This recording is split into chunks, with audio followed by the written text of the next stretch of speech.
What's up, everybody? Welcome to Livestream. It's very good to be with you here on Sunday afternoon. That song, Prince 27 Gamer, is Sabotage by the artist Vengent. It's linked in the video description below if you are interested. Vengent is a drum and bass remix artist. And here's an interesting factoid about that. The original song, of course, is Sabotage by the Beastie Boys, but because of the impossibility of a small artist like Vengent licensing actual Beastie Boys samples, apparently, according to Vengent, all of those samples are recreations. They are not, none of those are actual original samples from the song. He remade them and then was able to get, it's different licensing if you remake the samples versus if you use the actual samples from the song. So if you want, Vengent is an amazing artist. There are those who say he is revitalizing the drum and bass scene, revitalizing popularity of drum and bass music. I just think he's a hell of an artist and like his music. So, welcome everybody to the stream. We're going to answer your questions for about 2 hours. That's what we do here. And we're going to get started right into it by beginning to answer some questions. And we'll do a little intro or something a little later in the stream. And we want to start with, let me start with a good question, a really good question. This question from Sky High Drones, who says, I just got my first real 5-inch Nazgul DC5 Eco 04 Pro. Any tips for tuning? I don't understand anything. Yeah, stop, you guys. And this is not just you, Sky High Drones. This is a message to all of you. You bought a bind and fly drone from a manufacturer.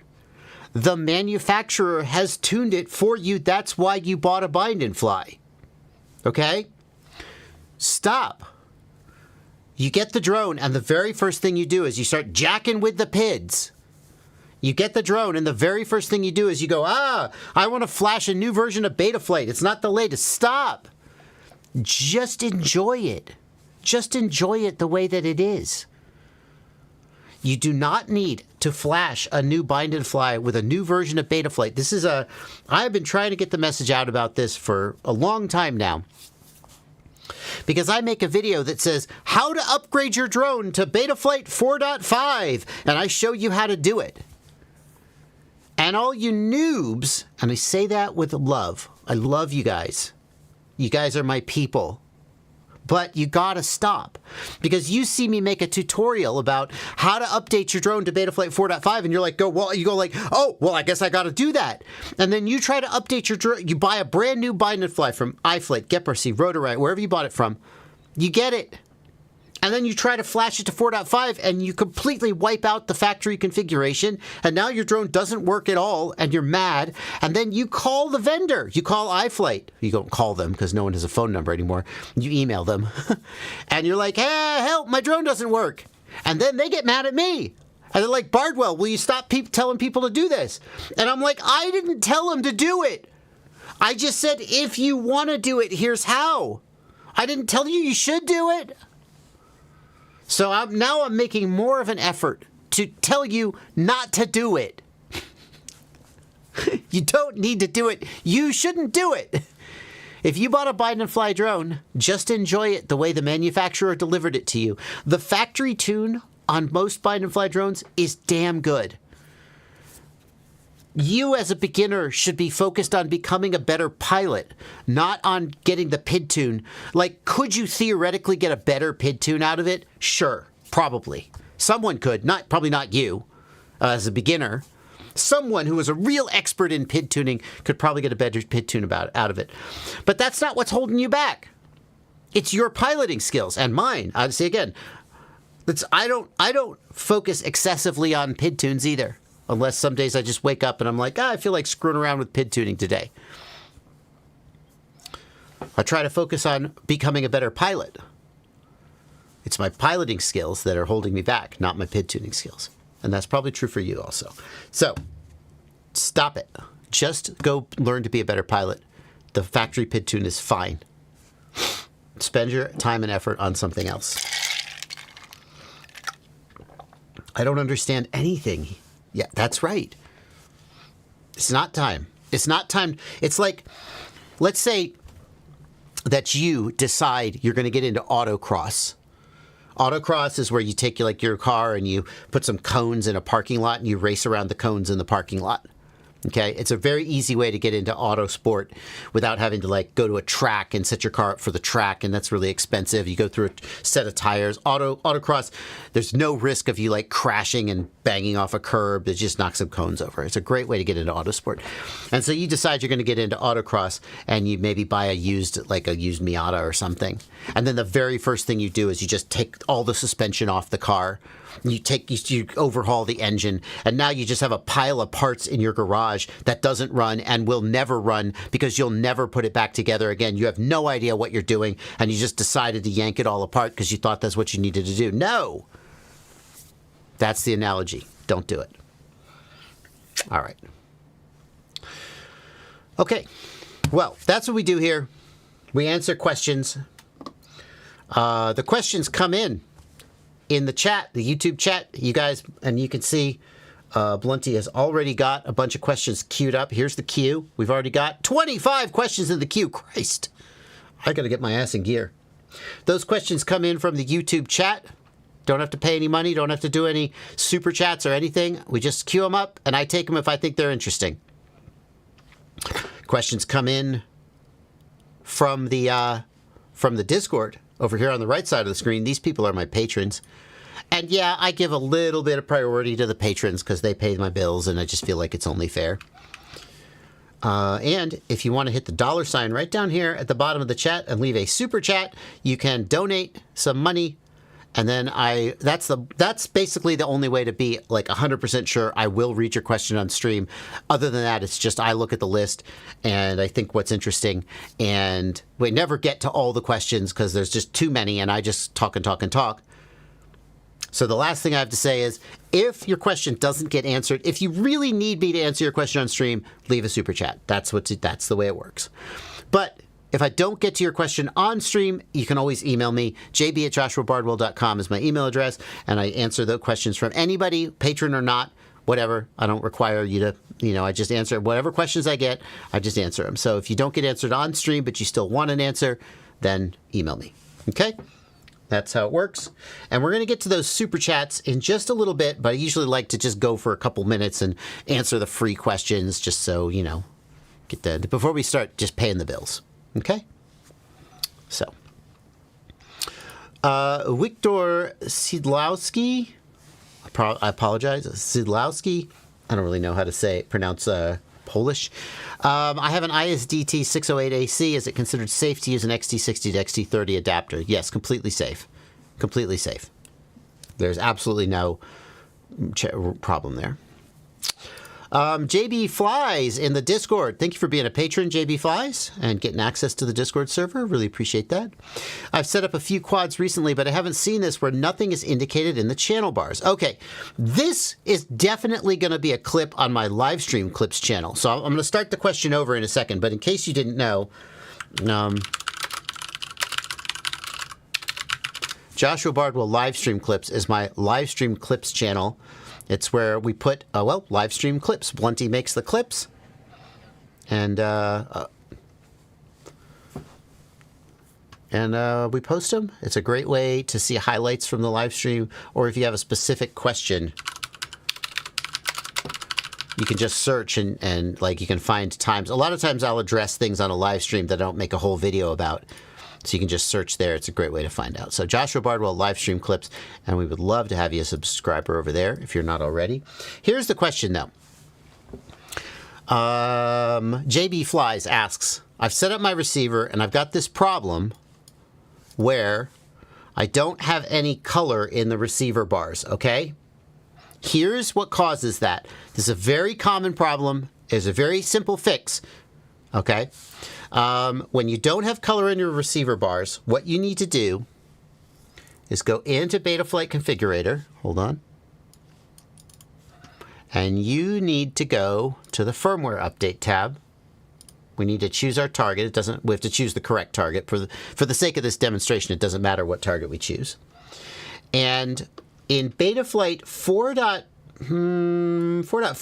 4.5, or maybe it was a configurator version. I'm not sure exactly when this... Go ahead, Blunty. Yeah, 4.4 because the build started in 4.4, but the configurator used to let you flash 3 different protocols at once. So Right. it was a configurator change caused by a firmware change. Yeah. Yeah. So in Betaflight 4.4 and Configurator 10.10, somewhere recently, they stopped letting you... So, back up.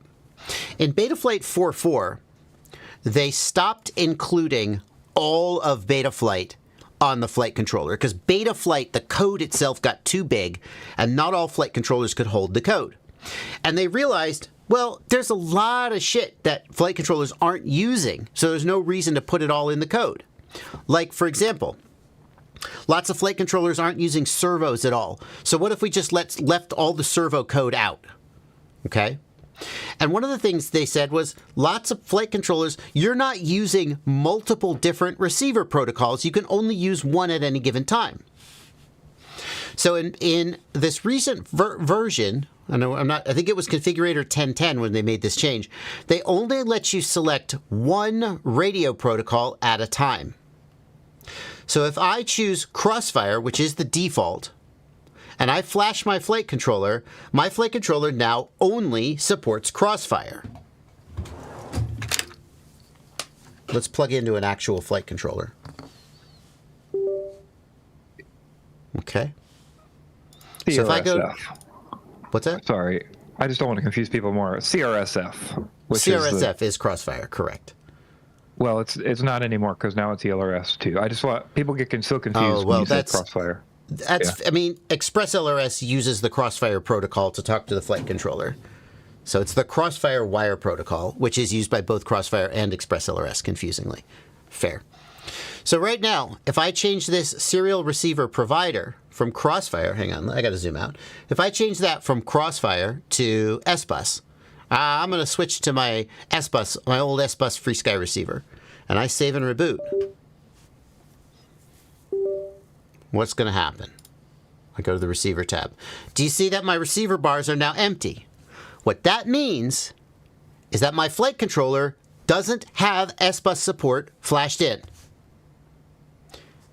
And what I need to do is I need to go to the firmware update, choose my target, whatever that is, and change this radio protocol from Crossfire to S-Bus and re-flash it. Now, before you do that, you should probably do a backup of your CLI dump. Because when you flash, you're going to lose your configuration, potentially. I'm not sure it's 100%, but potentially. After you flash, you reload your CLI dump, and then you can change to S-Bus, and it'll work. Okay? That's the fix. The same thing happens. This is a similar thing. I'm gonna actually flash this flight controller. So let's flash this with S-Bus. And also, some people go over here and they change their motor protocol for some reason. I don't know why. But they change their motor protocol to something else. Okay? So now let's load this firmware. And let's flash this firmware to the flight controller. This is just a demo flight controller. It doesn't matter if I wipe the config.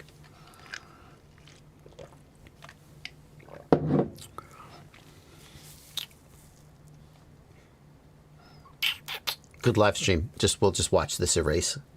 Do.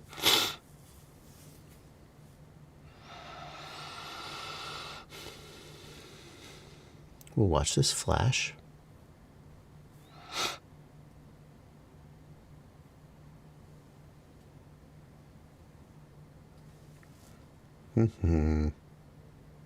So, how y'all been? Oh, here we go. Verifying. Okay. So now it's flashed. And if I go to the receiver tab, now see colored bars, S-Bus. But if I change it to Crossfire, save and reboot, we get no color bars. So that's the fix. When you see no color bars, it means you have to reflash to support that receiver protocol. And there are people who say, well, why don't they just get rid of those options from the list? And the answer is it's non-trivial to know what options were and were not flashed in. And so the configurator doesn't do that most of the time. Here's the other thing. I changed the motor protocol. If we go to motors, I'm going to set that to D-Shot and save and reboot. Now, I flashed this firmware without D-Shot support. Do you see? We get this error message. The Quad-X model needs 4 motor resources, but we have 0 usable outputs. When you see this error message, it means that you changed, hold on, you changed this. You changed the motor protocol to something other than D-Shot, and then you flashed. You'd never do that. Almost never. Because almost always D-Shot is the motor protocol that you want to use. But when it says you have 0 motor resources, you need to reflash with D-Shot as your selected motor protocol. Okay? So, that is, I'm going to reflash this flight controller back to the expected settings. So, there you go. Now that's going to go up as a live stream clip and people can reference it for whenever they want to reference it.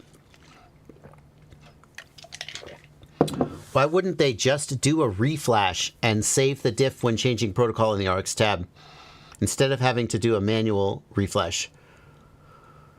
Why wouldn't the configurator just automatically reflash it? Because the configurator doesn't know what is and is not flashed in. I mean, it must know somehow because the color bars disappear, so it must kind of know. There are flags in the setup tab now. There's a build menu in the setup tab, and you can see what's built in. Yeah, let's look at that. Because I asked this question a while back, and they were like, it's non-true, because when we're here in the flashing tab, like, it's not always clear what is and isn't included when I select some of these options. The architecture of understanding which configurator features should and should not work and how they should be displayed based on which build options are selected, that's not fully fleshed out. So in this case, we have a very clear, like, if you don't support the protocol, then the color bars disappear. But I don't think it's always that clear. Like, what do you show me what you're talking about, Blunty? Let me connect here. Hang on.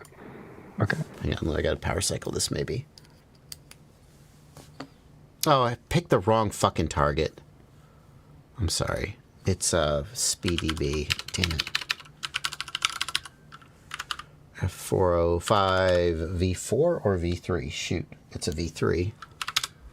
I flashed the wrong firmware. Whoops. I have to do it again. Oh, God, I totally borked it. All right, well, we're not going to do that right now. I flashed the wrong target. Now I totally borked it, and I have to do a bootloader and get it. Where's the bootloader button on this damn thing? Wow, fun. Where's the bootloader? There it is. Oh,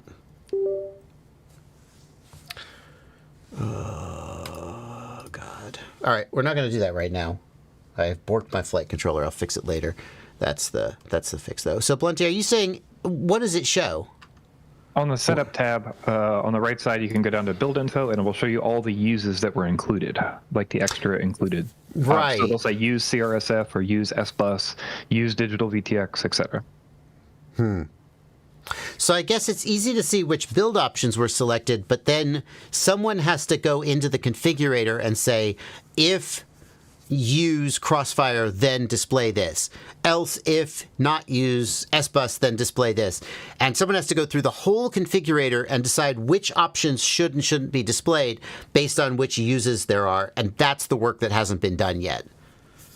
And which would be tedious to keep up with, and which they basically said, we're not going to do it. Maybe that's the takeaway. Let me flash this board. Load, flash firmware. Okay, get my board working again. All right, moving on. ETA for the 04 frame mod for JB's QAVS frame. No ETA given. Whenever they finish doing it, I'm not even going to try to give you an ETA. It took months to get the 03 modification made to the front end of the QAVS and the QAVS 2.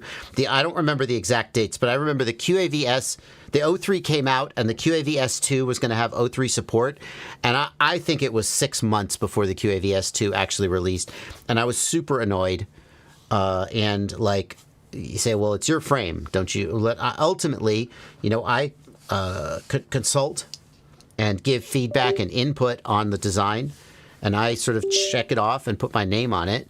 But I am not the primary frame designer. I'm not a frame designer. I never claimed to be, and I certainly don't like run the manufacturing, the factory that makes them, and all those logistics and everything. That's not, Luminaire takes care of all that. And so I'm like, hey guys, is it ready yet? And they're like, no, there's been delays. The factory's had a delay. And I'm like, oh, well, isn't that annoying? And then they say, yep, it sure is. And then that's it. And so, you can say, well, I'm going to take my business elsewhere and have someone else make my frame, but I don't want to do that. I like working with Luminaire. I think they do a good job, but sometimes I wish that they were more responsive in getting things like this done in a timely manner. And but so I don't have a ETA for you. Whenever they release it, I'll let you know. Hey guys, I crashed my 04 light. Anybody had any experience with the repair cost? The camera's not on sale as a single item. Yep. Nope. Bummer. That's all I got to say about that.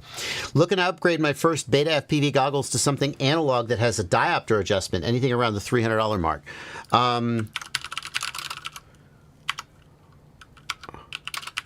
So my go-to for a reasonably priced analog goggle is the SkyZone Sky 040 Pro at $339. Pretty good price, pretty close to your $300 mark, and you're not giving up very much in terms of performance, in terms of image quality.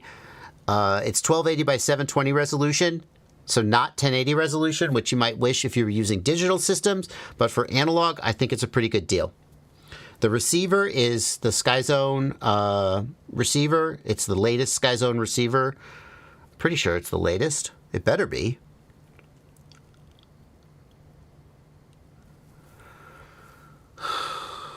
Come on. Focus adjustment, shuttle wheel, OLED screen, user interface. Is it the latest? I assume it's the latest. I guess I don't know for sure, but I assume it's the latest steady view receiver. It's a pretty good receiver and a pretty good set of goggles and at a pretty good price. That's what I would suggest. New to the community and obsessed. What events do we have so I can meet all of you?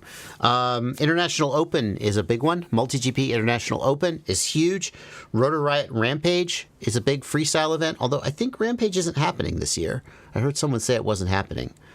I guess if it was happening, it probably would have had it announced by now, because it usually... I haven't seen an official cancellation, but I also haven't seen any announcement or any talk of when it's going to happen. So, seems like if it was in the chat, maybe. He probably knows. Yeah. Does Joseph know? Joseph says it's not happening. Bummer. I wonder why. It's always been a big deal for Rotor Riot. West Coast Throwdown is another one on the West Coast. Let's see. Castle Crash is another one. There are some big Whoop events as well. There was a Whoop event in New York City, or in the New York City area. What was that one? Was that Whooptopia? I'm not sure about that. FPV Throwdown? I'm just throwing out names. Graves says, whoever asked about the 04 light repair, contact DJI support. DJI fixed my broken MIPI connector for 25 euros, including shipping. That's a pretty good deal.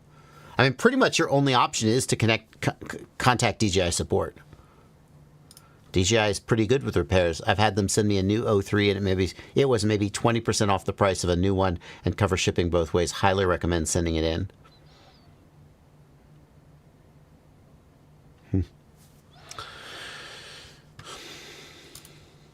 I believe my question didn't make it into the last stream. Can I have my failsafe procedure on a 3-position switch? No, you can't. The only way to change failsafe procedure is to go into the configurator and change it manually. You can't have failsafe procedure managed. Betaflight just doesn't do that. The short answer is no. What's the best 5-inch racer to buy today that is efficient but also very fast when the occasion asks? It is contradictory to ask for an efficient 5-inch racer. 5-inch racers are made to... That's like saying, what's the most fuel-efficient sports car that can go 0 to 60 in less than 3.5 seconds? I mean, there is an answer. There is one of them that's more fuel efficient than the others, but fuel efficiency is really not their goal. And you could make the argument, okay, well, there are cars out there, like there's turbocharged inline 4 cylinders that have pretty good fuel efficiency, but then when you put the throttle down, the turbocharger kicks in and they got some acceleration. There's a good balance. I don't feel like that really exists in the world of FPV racing drones. If you want an FPV racing drone to be more efficient, just use a motor output limit to slow the motors down, or use a throttle cap, or buy lower kV motors. Now, if you're buying a pre-built racing drone, I don't think you could do better than to go to 533. 533 is Evan Turner's company. If you know about drone racing, you know Evan Turner is one of the fastest drone racers out there. And his company makes a pretty damn good bind and fly. So I would go look for ready-to-fly drones, 533 drones, made in-house. And I would get... why do we not have a switchback here? Oh, that's analog. Why do we not have a switchback, guys? Pre-built drones.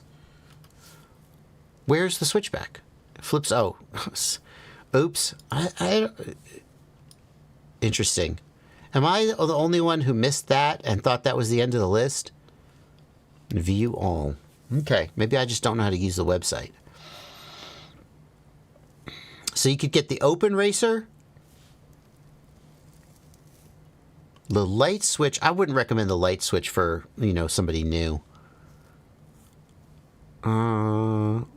Do we not do the switchback? Is it the light switch only? Okay, light switch it is then. So the open racer is an open source canopy and open source frame design. It's pretty good. And then if you wanted more efficiency, you could go with like the 1960 kV motors instead of the 2100. Or you could get the light switch. It's going to be a little bit lighter, maybe a little bit less durable. I'm not even sure that's true. And again, for a little more efficiency, go with the 1960 kV motors instead of the 2100 kV or the 2070 kV motors. And those are going to be excellent bind and flies. Basically, the exact thing that Evan Turner flies when he races. So, it doesn't get better than that. In fact, let me just real quick,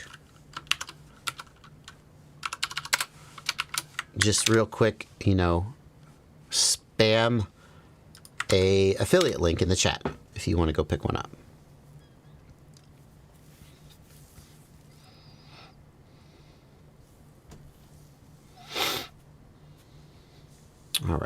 All right, time for super chats.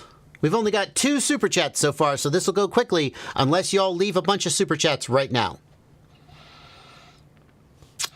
Did a frame swap and now my OSD isn't working and it was prior. Please help. Thank you for $5, Tito Bones. Tito, this is going to be hard to troubleshoot over the live stream. Suffice it to say there's no reason why a frame swap should have broken your OSD. The best guess is that your wiring got jacked up somehow in the process of taking everything out of the old frame and putting it in the new frame. So I would check the TX and the RX wires going between the flight controller and the air unit. One thing's for sure. You didn't change the flight controller configuration. So don't go in and start flashing Betaflight or changing CLI options. That stuff was working. There's no way the frame swap broke it. Don't go change that. You see, people have what must be a mechanical problem.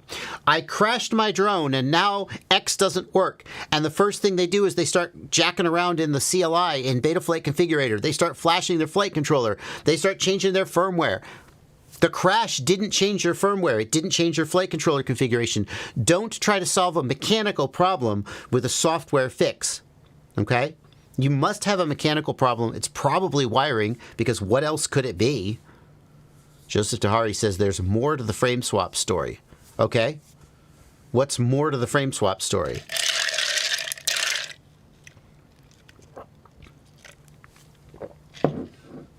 He did a bunch of other repairs at the same time. Oh, God. Though that drives me crazy. I swapped frames and now my OSD isn't working. Oh, it turns out I did 17 other things that I didn't tell you about. How am I supposed to troubleshoot this?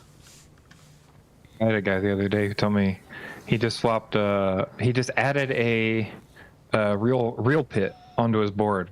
And it turns out he also swapped his frame and rebuilt the entire drone from the ground up. It's like, yeah. Like, you think that's relevant? Yeah. Yeah. He says, I checked the wires with a meter and resoldered them all. I mean, what could it be other than a wire? You know, the next thing to do, so the next thing to do is start swapping parts. Unplug your air unit, plug a different air unit in, see if it starts working. Plug this air unit into a different flight controller, see if it starts working. You start swapping parts then. That's the next thing to do.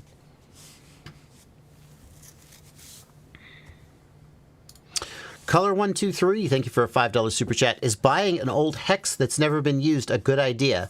A TBS Gemini to be specific, or should I skip it and just buy the TBS Oblivion? I mean, I wouldn't buy an old drone unless I wanted it as a historical artifact. Okay? The drones from even 3 or 4 years ago fly so much worse than drones from today. And drones from 5 or 6 years ago fly so much worse than drones from today, okay? So unless you just get a spectacular price, the other thing is old stuff has old firmware on it. You may not be able to flash it. You may have difficulty configuring it. It has old hardware. The documentation for the hardware may be non-existent. So you're like, well, what does this wire do? Where does this wire go? It's going to require a lot of work to get it working. And if it is working out of the box, if anything goes wrong, it's going to be potentially very challenging. You're going to ask for help with it, and nobody's going to know what to do with it because nobody even remembers that it exists. It's more of a curiosity or a pet project. It's like I found this old mice-infested, spider-webbed Mustang in this guy's barn. Should I buy it? Like, okay, if you want a project, go for it, but not because you want to like drive it around on the weekends. You're a long way from that. Okay? So I definitely wouldn't pay a lot for it. And I wouldn't buy it as like, I want this drone to fly. I would buy it as I want a project or a museum artifact.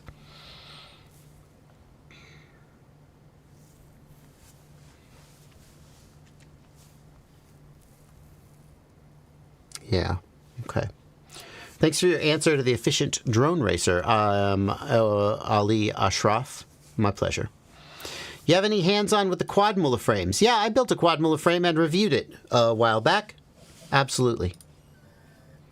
By the way, I don't know if that reminds me, I was working on my website recently. I don't know if you guys know this. I want to put this out on the live stream. And in fact, Blunty, you can make this a live stream clip as well. And if you wouldn't have done it, I don't know. But I want to let you guys know that I have officially, finally begun the updates to my website that I've been complaining about not doing for months. Long story short, there was I wanted to change the back end of my website to make it easier to manage the website. And I was working so hard at trying to get the back end updated, I neglected doing updates to the actual website because I was like, I don't want to update the website the old manual shitty way that makes me want to cry. I want to do it the new way. But in order to do it the new way, I have to finish inventing the new way to do it. And that process took so long that the website got super out of date. Well, the back-end work has been done, and the official update, the 5-inch freestyle page, has officially been updated with new content. I have been through every piece of this. All of this text, even though some of this stuff, like the Nazgul Eco, was already on the page. It deserves to stay, right? But all of this text has been updated. All of the links have been updated and checked. The links, of course, will immediately start 404ing and being out of stock because that's how life is. But yeah, this is the first page that has officially been completely updated. And in fact, the Quadmula Siren is on there, which is what made me think of it. And massive thanks to the guy. I called him out on a previous live stream. I won't call him out by name again. But massive thanks to the guy who did the back end work to allow me to manage the website much more easily. I'm very, very pleased. Someday,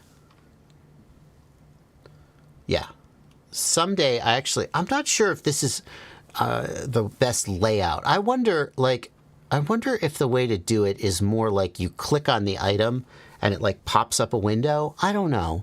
But the beauty of this new layout is that the presentation is separate. It's abstracted from the data. So if I wanted to make it look a different way, I wouldn't need to change the data at all. I just would change the schema of how the data is presented, which is the way it ought to be, thank God. And I could update the whole website at once. In addition, this is going to let me show like new items or edited items or items by category, which we don't have that implemented yet, but we're gonna. Anyway, very happy to say that the update of the website has officially been begun. And in order to kind of keep myself accountable, I'm putting this update at the very top of the very first page so that you guys can track the updates. The next page I'm going to do is the HD Systems page, which doesn't even include the 04, which is kind of like a big deal. That's the next page I'm working on. And it is going to take time because I just have to sit down and do it all one by one. And obviously I have a lot of stuff going on.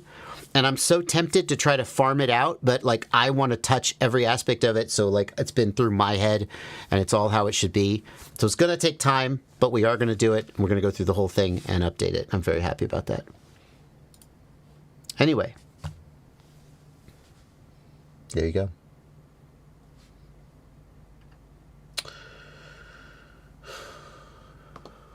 All right. Oh, whoops. No.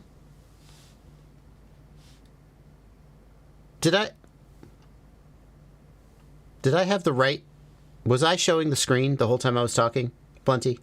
And then I switched to my head without thinking about it? Or I looked over at my OBS and my head cam was up and I wasn't showing the screen. And I was like, wait, was my head... You were showing it for most of the time, yeah. Oh, then I just switched to my head cam, like, subconsciously because I just run the... Okay. I didn't actually consciously realize I'd switched back to the head cam. I was like, oh shit, was I on the head cam that whole time and they didn't see any of that? That would have been embarrassing. Okay, great. Thank you, guys. Anyway.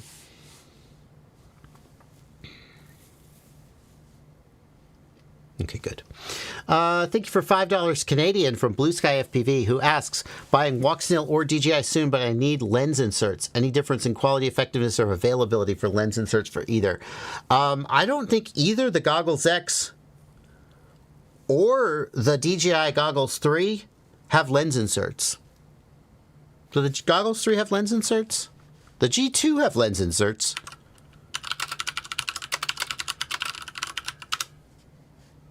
Custom. Okay, so good news. Hans VR, who makes I have a set of their lenses. They're very good. Hans VR makes custom lenses for the G3. I don't know if the Goggles X, anyone makes them. Do they? Well, here's someone asking. RHO Lens does them for the walk snail. Okay.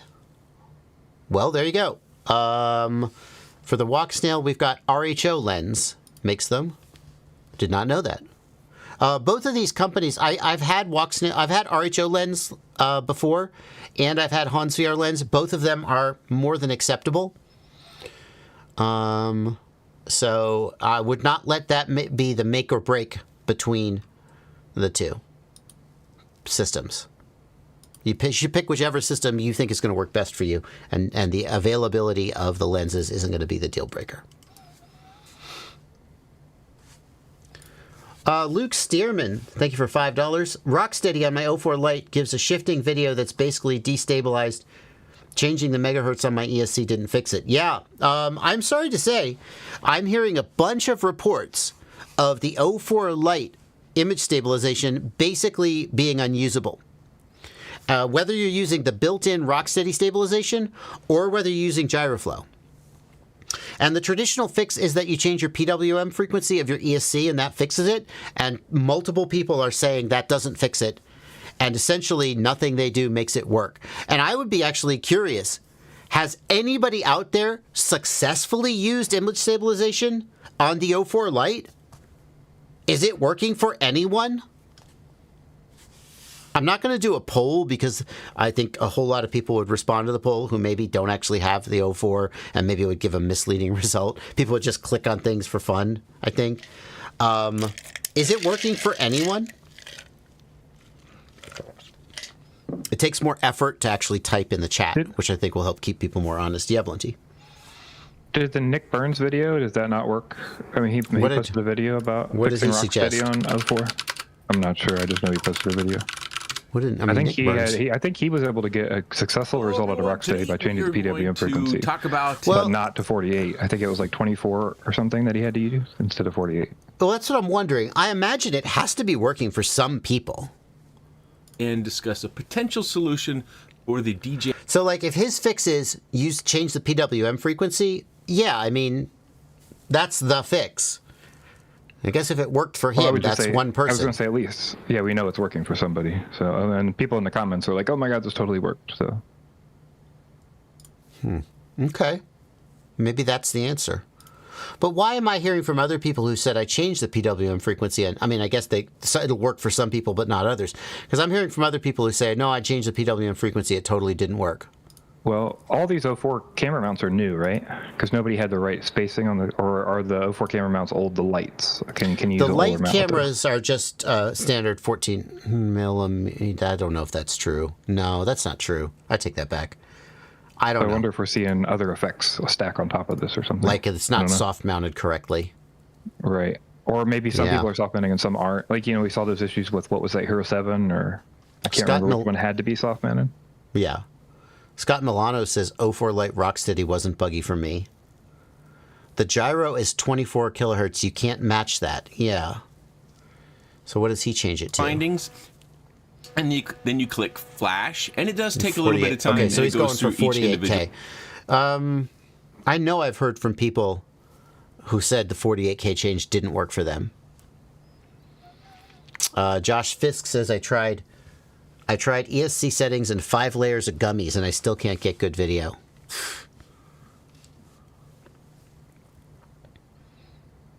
Yeah. So, bit of a crapshoot there. Thank you, Levster FPV, for a €2 super chat and some kind words. Simon Thallinger, thank you for a €5 super chat. I'm looking to build a 3.5-inch sub 250 freestyle bando quad with an 03 and no props in the picture. Which frame and motors should I use? The problem is this, Simon. To stay under 250 grams, you're going to make a lot of compromises in terms of durability. Like, I should let you know that I'm working right now with Get FPV on a sub 250 3-inch kit. You can actually, spoiler, you can actually see it back there on the desk where I'm working on building it and recording videos about it. And in order to keep it under 250 grams, number one, we had to go 3-inch. Now, I know you can build a 3.5-inch under 250 grams, but based on the frame we wanted to use and so forth, that's what we had to do. And the other thing is that we had to use 1404 motors, and we would have liked to use like 16 millimeter motors or maybe 18 millimeter motors because they would have been more powerful and more responsive and probably more durable. But in order to keep the weight under 250 grams, we just couldn't do it. So I think that a Bando Basher 3.5-inch build under 250 grams is going to be very difficult. I think you would get better results if you were willing to go down to 3 inches, and then you could spend more of that weight on durability, or maybe even go a little bit smaller than that and build something like a 2.5, and then really get some durability, although your performance isn't going to be the same.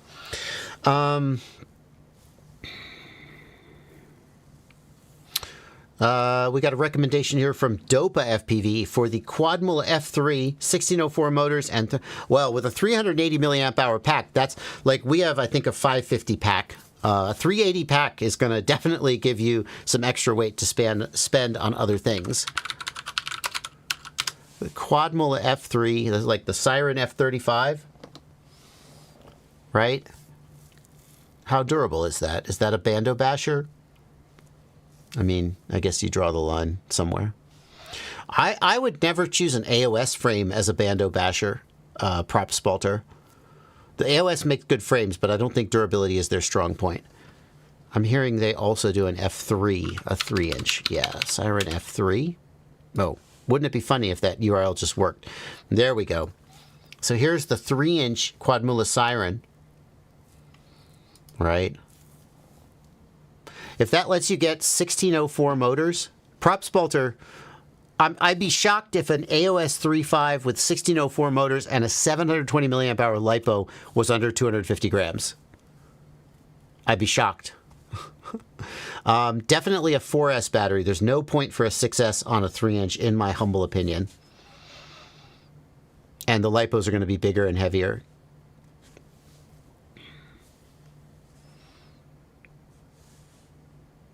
Anyway, and that doesn't look like it's going to have props in view. So maybe the Siren F3 is the way to go.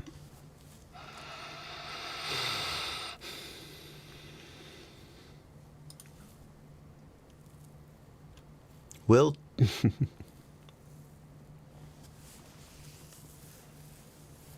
All right. Those are some thoughts. Super Guy says props will be in view. Why the obsession with 250 grams? It's the FAA, man. That's up to you. It is a thing people care about. I got into a little bit of an argument on Reddit about the 250 gram limit. I wonder how quickly I could find that.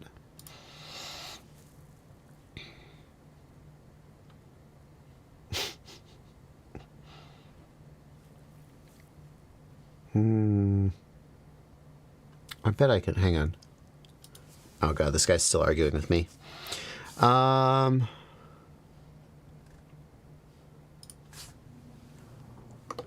So this guy says, added GPS and now my drone is slightly above 250 grams. How strict is the FAA?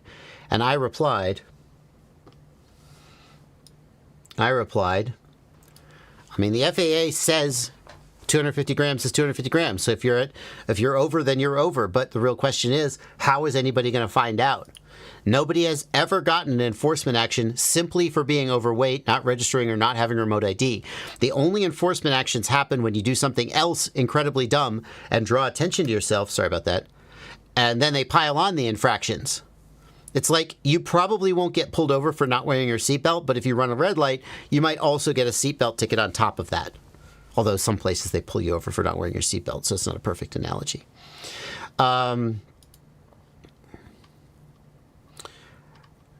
And this guy says, where is this guy?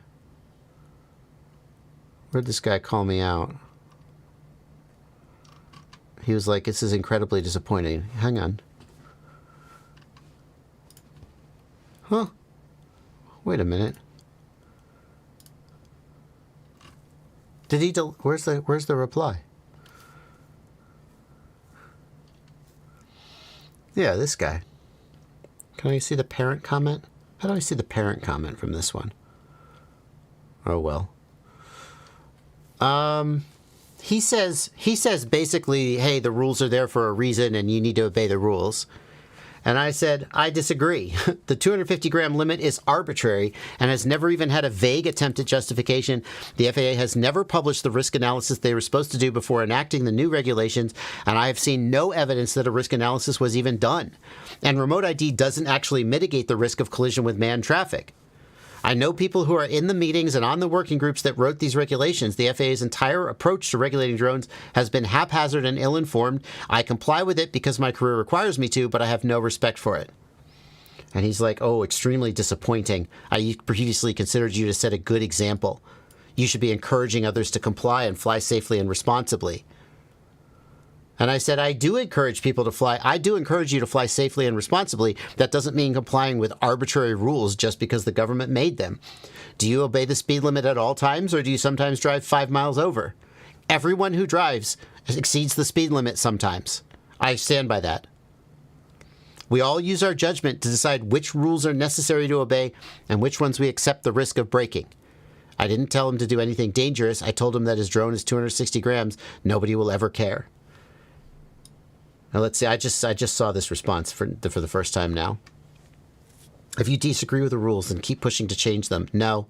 That doesn't mean you get to break them or encourage others to break them in the meantime. I absolutely do get to break whatever rules I want and accept the risk of consequences should they come down upon me. That is my inherent right as a free person and adult. I can go out right now and unalive someone. And if I do that, there will be consequences. Okay, that's maybe an extreme example. You can decide what you're going to do in any given moment and accept the consequences thereof. Right? And I'm not encouraging anyone to do anything dangerous. I submit that telling someone that no one will ever care if their drone is 259 grams instead of 249 grams is... See, the difference is if I was saying, yeah, guys, let's go out and unalive people. Well, that would be encouraging people to do harmful things, and I wouldn't think that was okay. I believe that as a free adult, I have the prerogative to decide that I'm going to do that with my life and then accept the consequences thereof, which will be severe. But I wouldn't encourage people to do that because I don't think people should hurt other people. And I think that makes the world a bad place. Okay? So, but encouraging or acknowledging that no one cares if you fly 259 grams is not hurting anyone. It's not decreasing anyone's safety in any way. And this person, I adhere to all traffic regulations and speed limits. Well, F you. You're a terrible citizen of the world. If you blindly obey all rules that are given to you by authority figures without assessing on your own whether those rules are effective and whether they're consistent with your moral code, if you do that, you are a terrible citizen of your country and of the world.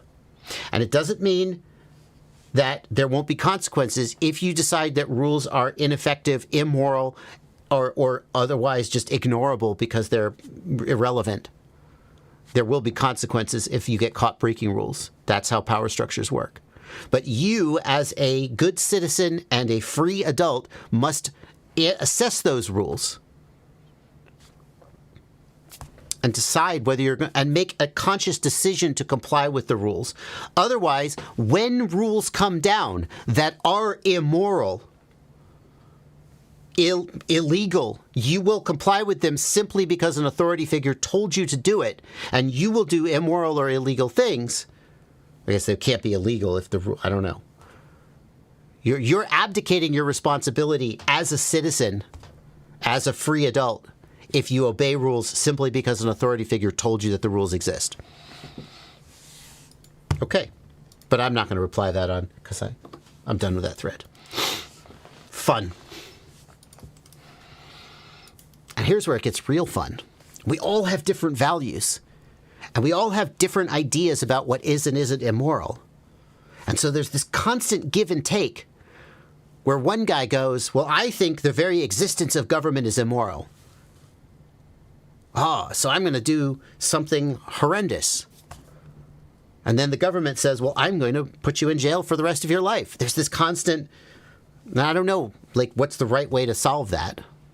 But I do know that when it comes to little things, I'm going to absolutely feel free to use my prerogative to decide whether I do or don't comply. And I encourage everyone else to do the same. Don't hurt people. Try to make the world a better place. And don't blindly follow rules just because they exist. Is there a way to get liftoff on the Goggles 2? Not really. Goggles 2 don't really have an HDMI input or anything like that. So the answer is no. Technically, the Goggles 2 do have the ability to stream wirelessly to the goggles, but the latency would be way too high.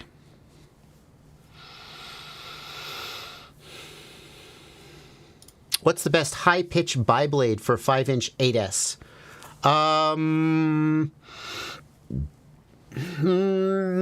The best? It's hard to say.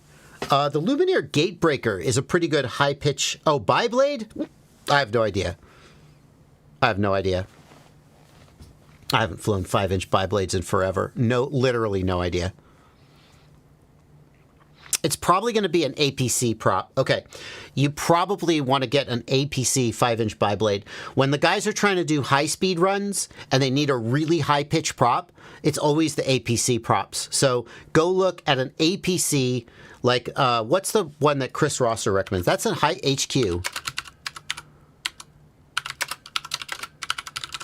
Chris Rosser recommends one for the, yeah...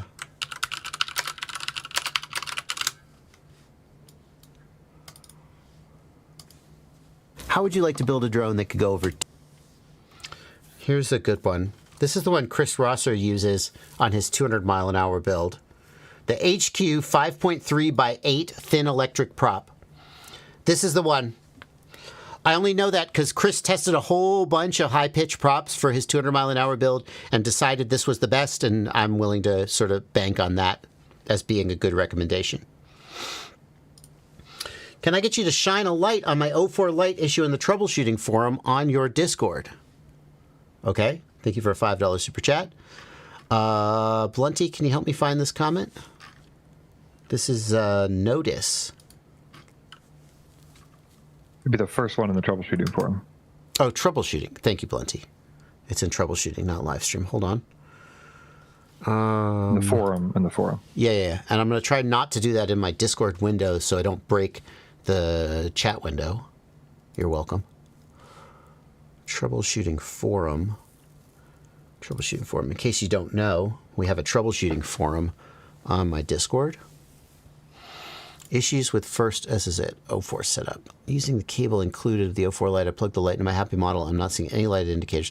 So the issue here may be that the plug on the flight controller sometimes is pinned out backwards from the way that the 03 is. You should assume, well, I should be able to just plug it in and it will work. But sometimes the flight controller manufacturer gets it backwards. And the reason for that is that before the 03, there was no standard for a DJI Air Unit plug because the Vista had a solder on wires. So there was no standard from DJI for which way the plug should go.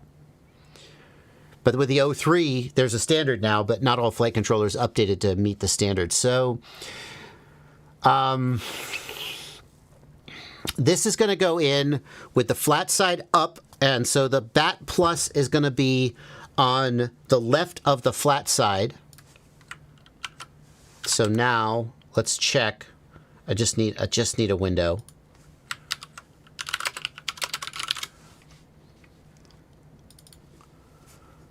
Is the cable? Let's see if I can get a good clean picture of the cable.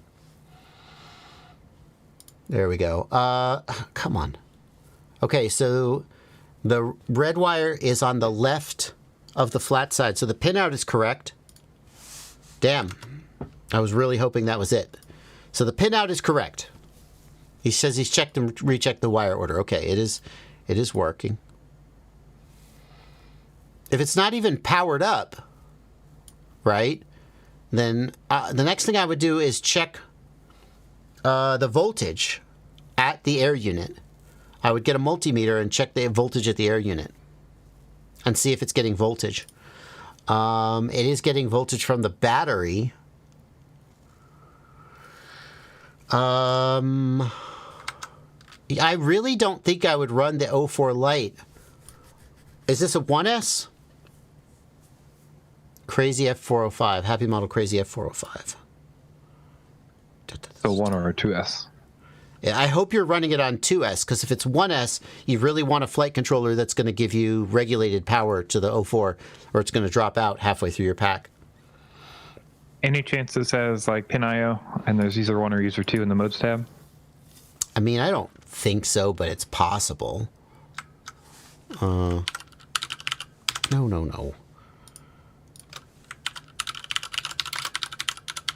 Let's check. So if you're running on 1S, I recommend you get a different flight controller and or get a step-up regulator and install it to make sure that air unit gets a constant 5 volts or whatever.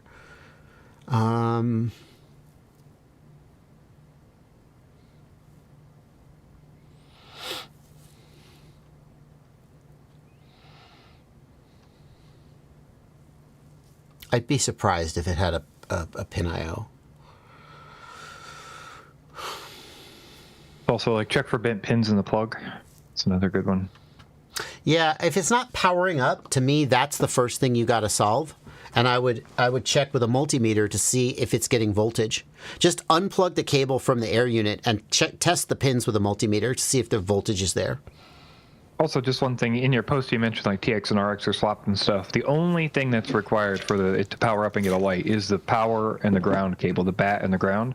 So those are the only two that have to be correct. So yeah, if you have a multimeter, that's the best way to, and if you don't, it's probably a good time to get a cheap one. Yep. So that's the next thing I would do. What's small factor drone that fits the O3? Pavo 20 Pro? Victor?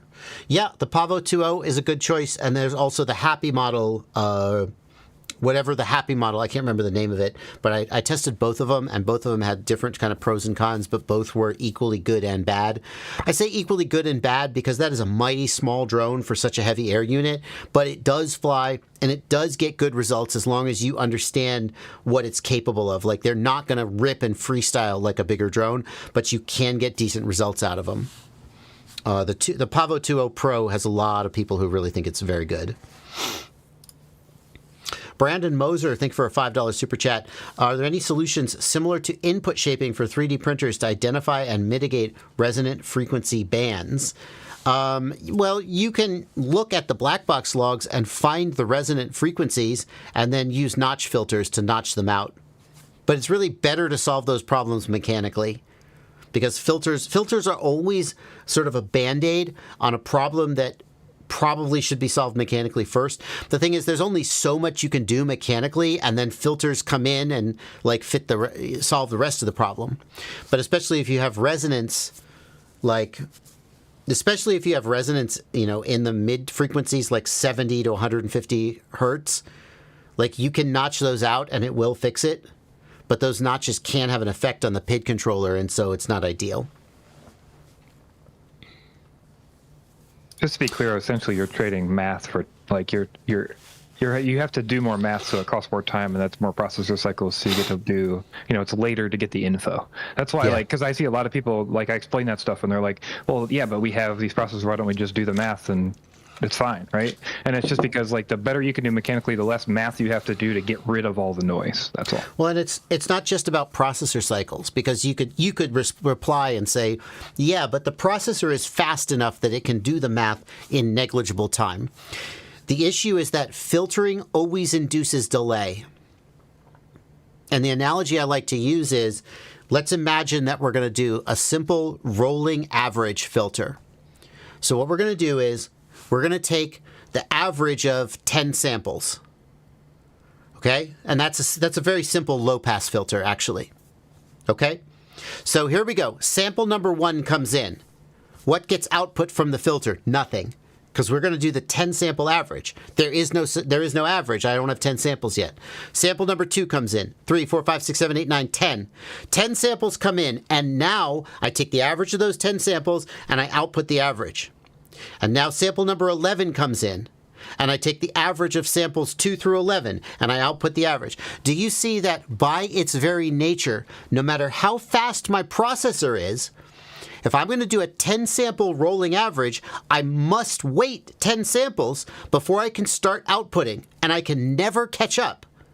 That the output of that filter is always 10 samples delayed from the input. And that's true for all filters. Every time you add a filter, you will add delay between the gyro data and the output of the filter, and you will do you'll do phase shifting on the data, which changes some of the frequencies up or down. So you want to minimize the amount of filtering, because filters always add delay, no matter how fast your processor is.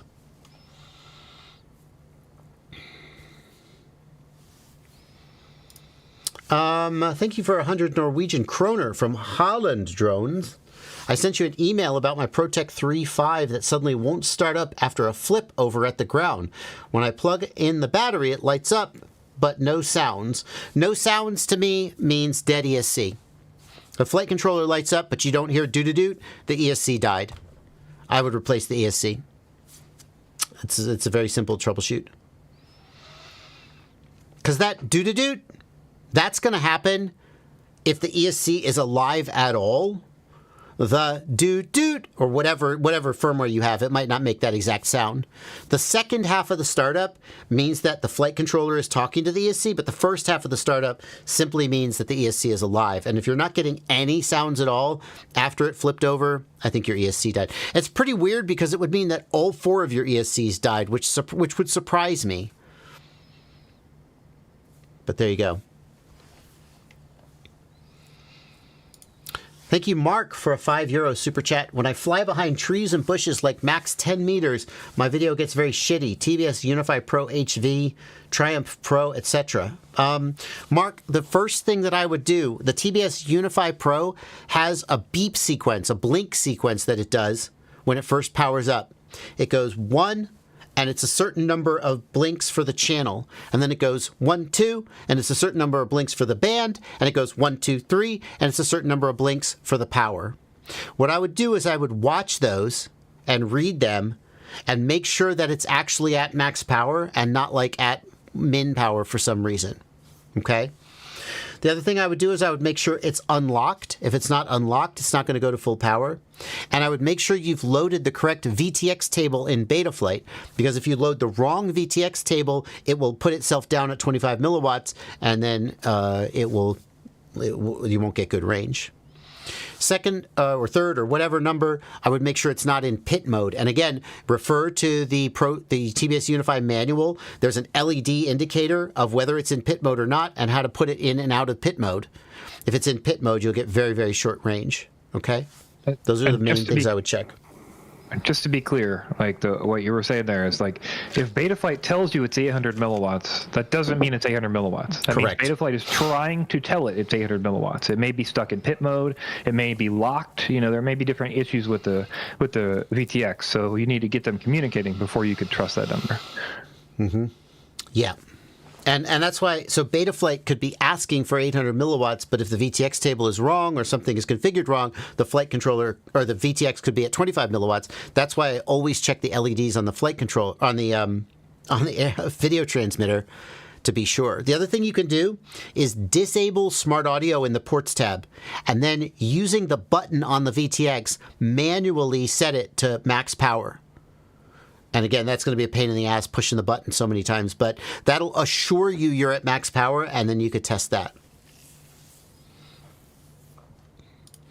Thoughts on a 16 by 16 versus 20 by 20 stack on a 4-inch long range? Matty Dubs, I use the biggest stack I can get away with. I find the smaller stacks a pain in the ass to solder on. I find the durability is compromised. I would always use I would use a 30 by 30 if I thought I could get away with it. Mark, going back to Mark's question, if you're 100% sure that it's at max power, then the next thing to check is the antenna cable and the antenna. Right? That's the next thing. And if those are good, Yeah. It's either goggles, or if other drones work with the goggles, then it's a VTX. Yep. Process of elimination.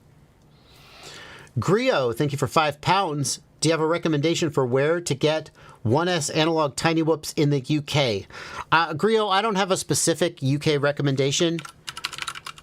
What I would do is I would go to searchfpv.com, which is a FPV search engine affiliated with me, for the record.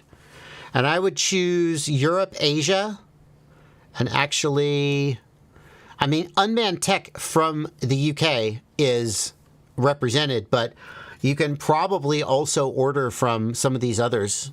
But if you specifically want it in the UK and not like from Germany, okay, that's your call. If we only want the UK, then we got Unmanned Tech, Mobula 6 from Unmanned Tech.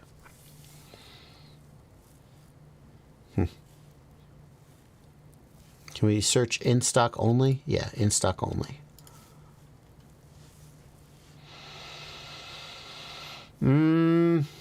Nope. You're out of luck. I mean, they're not the only store in the UK. Just that's where I would first go, though. Mr. Lorenzo, thank you for a $10 super chat. I've been flying my 04 bind and fly. I wanted to learn how to build my own. Is there an 04 Pro 3D print for your starter kit? No, there is not. It's not available yet. The whole front end has to be revised to fit the camera. It has not been done yet, and there is no current ETA as to when it will be done. I wish that I had a better answer for you, but I don't. Dan Burke, thank you for a $5 super chat. Is there a noticeable performance loss running two 3S batteries in parallel versus a 6S pack of the same milliamp hours? Two 3S batteries in parallel does not equal a 6S battery. Parallel, P, 6S series. You would need two 3S batteries in series. I don't know if you'd notice a performance loss. I do know that it would be a pain in the ass to mount the 3S batteries on the drone. The cells might not be as impedance matched or internal resistance matched. I don't know why you wouldn't just use a 6S battery. No offense. And you say assuming the same weight, but it wouldn't be the same weight because the 3S in parallel or in series, oh, now you got me doing it, the 3S in series would be heavier because it would have more cables and adapters. As for whether there's a performance loss, I don't know about that. I would say it depends on how hard you're hitting the battery. I just don't see why you would do that since 6S batteries are widely available in many, many sizes.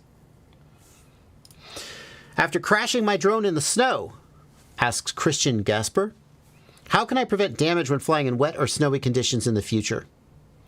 Conformal coating is a good start, but nothing is guaranteed. If you crash your drone in the snow, there's a fair chance you're going to take some damage. But conformal coating the electronics is a good way to start.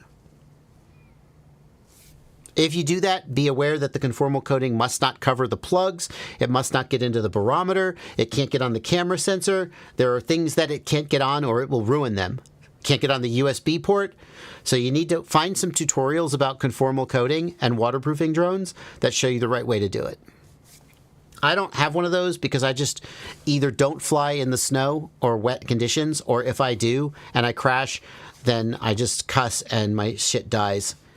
And I do it rarely enough that I get away with it. Quick update from Notice. His pins were bent. That's why his unit was not powering up. Yay! Glad we found it.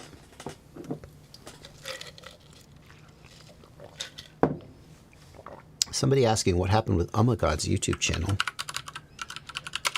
Did he get hacked like Ken Heron did recently? Oh, thank God, no. Maybe he just doesn't update as much. 10 months ago. Yeah, I guess he just doesn't update as much anymore.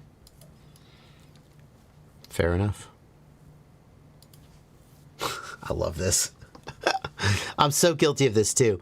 These battery packs are so valuable that I made a review of one. It was like a $2,000 battery pack. And normally I don't do review videos because I want the product. I'm like, I have more integrity than that. But they offered me this $2,000 Anchor battery pack. And I was like, oh, yeah, 100%. I will review that. Yep. So I made a review video of this battery pack. And I made it relevant to drones, but I mostly just did it because I wanted the $2,000 product. It's funny to see Tommy did the same thing. That's great.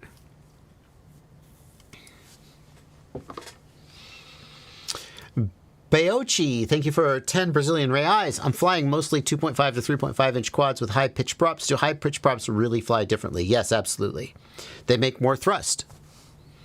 And they are less responsive. They 100% fly different. That's the short answer. Delta Foxtrot, thank you for $10. I have an AOS 2.5 Whoop newly built with a SpeedyBee AIO. Flies great, but if I bump it into an object, one of the motors stops spinning and it falls. What may cause that? That's a tough one. That probably points to the ESC, but replacing the motor is fairly simple. So I might just replace the motor and see if... but the issue is, why does it happen when you bump into an object? Problems that happen when you bump into an object, the motors surge because the quad tries to stabilize itself. And that can stress the ESC and cause issues. So I would probably replace the motor. Just it's the simplest thing to do. Won't take too much time, and it'll immediately tell you whether that motor was the problem. And if that doesn't fix it, then it's probably the ESC, and that's a bigger problem. Excuse me. All right, we're caught up on the super chats. Good for us. Let's go back to some of the not super chats. Is there a good reason to get a flight controller better or more expensive than the SpeedyBee? Arguably no. Arguably no. Like, the SpeedyBee F405 is incredibly capable, and SpeedyBee have done a great job of mitigating the drawbacks of the F4 processor in terms of the UARTs. There are so many UARTs, and the pad layout is so flexible that you give up almost nothing by using the SpeedyBee F405. Actually, the weak part of that is the ESC, and I actually had somebody point out to me that Foxier ESCs are almost indestructible. Foxier makes great ESCs. And they pointed out that the Foxier ESC has the matching pinout to the SpeedyBee flight controller, and said what they like to do is buy a SpeedyBee flight controller and a Foxier ESC and put them together. And I was like, wow, that's a great idea. So... unless you really want like an H7 flight controller to do ArduPilot, I think the SpeedyBee F405. I mean, I think you could even do ArduPilot on the F4. Although I don't know if there's specifically a target for the SpeedyBee. I think somebody pointed out that there was. So, not really. Like, you could argue that cheap ESCs die sooner and you should buy a good ESC, but as far as cheap flight controllers go, I don't see any reason not to use the SpeedyBee F405.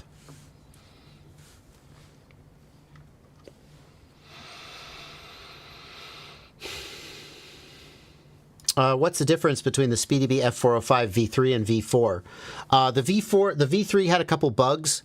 Didn't the V3 have the bug where if the SD card was inserted, the OSD didn't work? This is the V3, but I can't verify that because I don't have the VTX hooked up to it. I would get the F4, the V4. The V3 had some bugs, and I would stay away from it.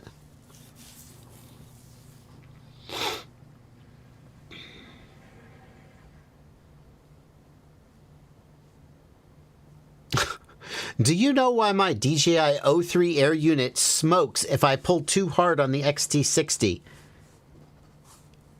No, and don't do that. You're short-circuiting something. Something is moving, and your VBAT positive wire is making contact with something, probably here's my guess.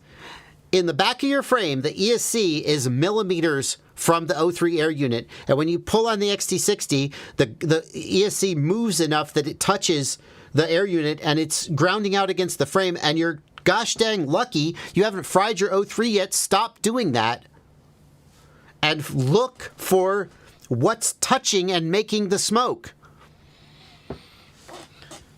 Christ. How have you done this more than once and not actually gone shit and stopped? The first time smoke came out, I would unplug the battery and tear the whole thing apart to try to find where the smoke came from. The fact that you did it more than once and we're like, dang, isn't that interesting?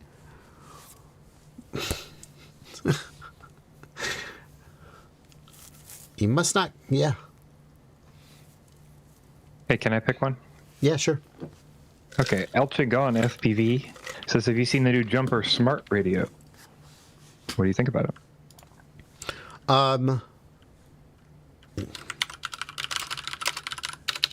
First of all, I would like to say, Jumper Smart Radio. I really appreciate the fact that you said, I'm so wary. This is not, just pause right here. I have seen, so I had a friend, and she said, I'm really weary of this possibility. And being not an asshole, I didn't correct her. But I thought, that's weird. I think she meant wary. Wary means I have concern. I'm trepidatious. I'm fearful. I'm worried. Weary means I'm tired. And then I noticed people on Reddit saying weary, W-E-A. They were spelling it wrong, too. It wasn't just a pronunciation problem. Literally, people have started mixing up this word, and it's driving me crazy. So I just want to say, wary, W-A-R-Y, is the word you mean. Weary means tired. Stop mixing them up. Okay, now that that's out of the way. Thank you for getting it right. I'm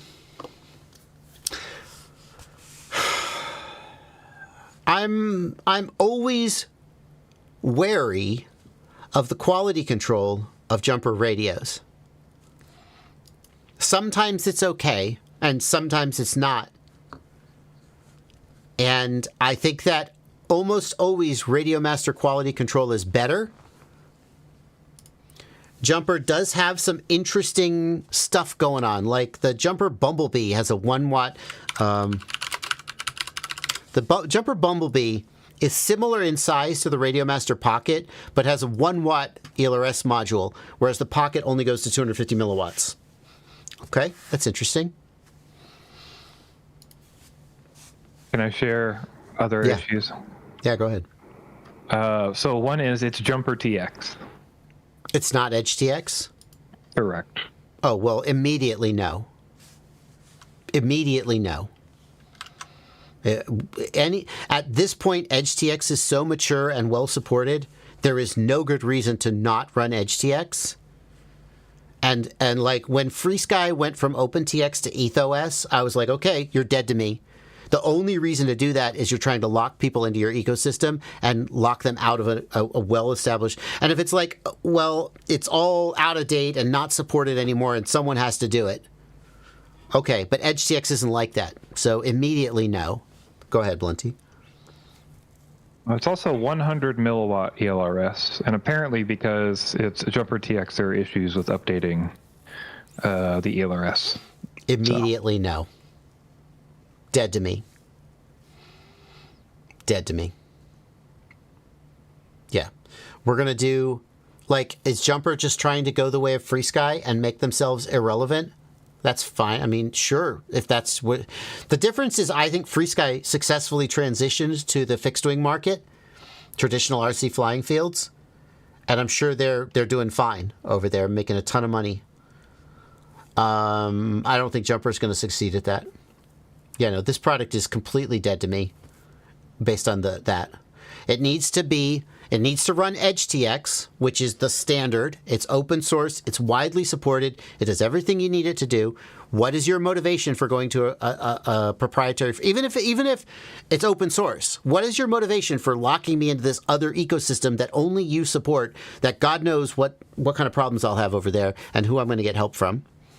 And then you're going to do something weird with Edge TX or with Express LRS that makes it hard for me to update. Just F off over there with that nonsense, especially because Radio Master Pocket, $65, 250 milliwatts, runs Edge TX, Radio Master build quality. Is it perfect? No.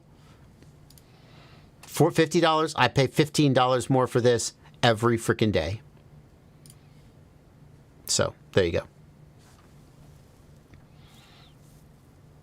Yeah. No. Just don't do it. Don't do it.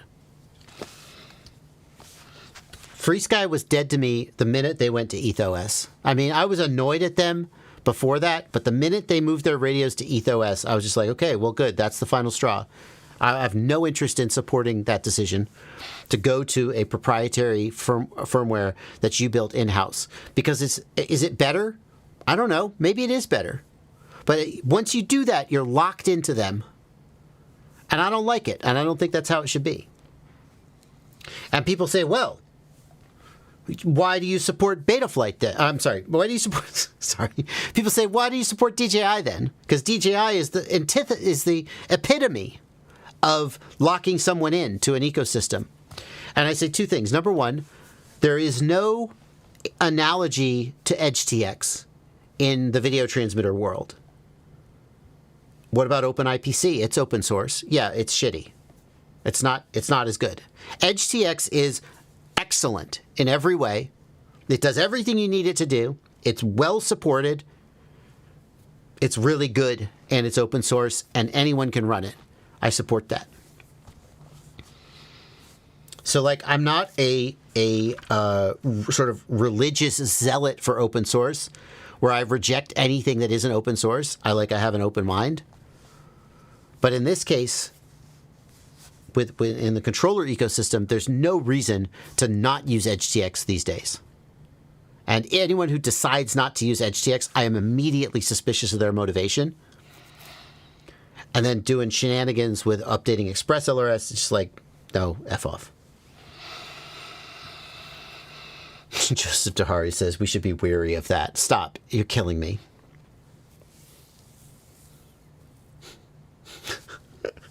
I was actually in the middle of an argument with this person at the time that she said weary.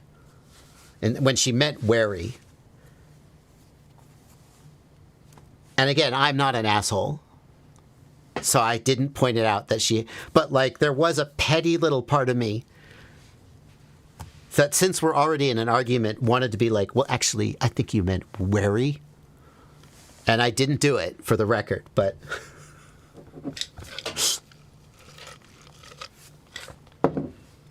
oh, Steve McCormack, you said Ethos is dead to you. Have you ever even tried it? No, I've never tried it. I will never try it. Nope.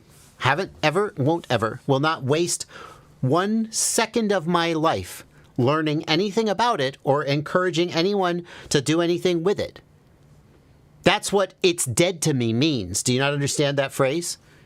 It's dead to me. It means that I will not try it. I will spend my effort learning about and supporting stuff that I think people should use. If I support, I'm not going to encourage people to lock themselves into FreeSky's ecosystem. I don't think that's good for them, and I don't think it's good for the hobby. Oh, how do you know what you're missing? I don't know. It's like Samuel Jackson said in Pulp Fiction. Bacon may taste like pumpkin pie, but I wouldn't know because I don't eat the filthy MF. That's probably not an exact quote.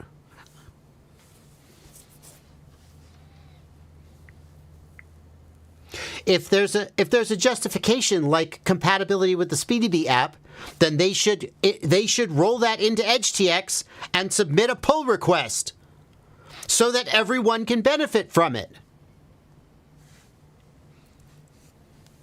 Sewer rat may taste like pumpkin pie. They were talking about pork.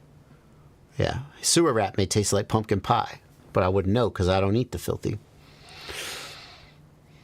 Okay, anyway, enough about that. Thank you, Blunty, for calling that question out. You knew that would get me going, didn't you?